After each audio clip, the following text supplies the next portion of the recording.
You see this house right behind me? I flipped this house 4 years ago and lost 100 grand on that deal. This actually happens a lot to a lot of new investors, a lot of new flippers.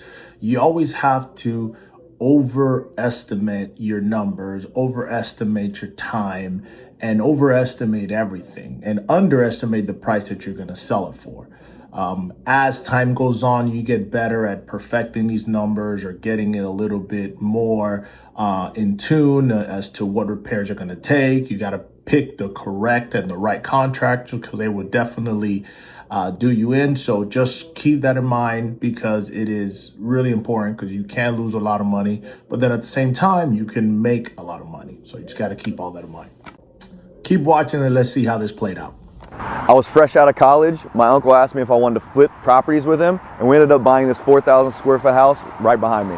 On top of that, since I was young and broke and living with my parents again, I decided to live in this property and bounce room to room with my buddy while I renovated it.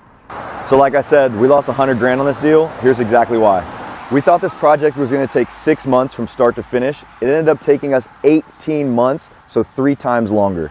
On top of that, we should have fired our contractor, but we stuck it out with him and ended up overspending by 100 grand.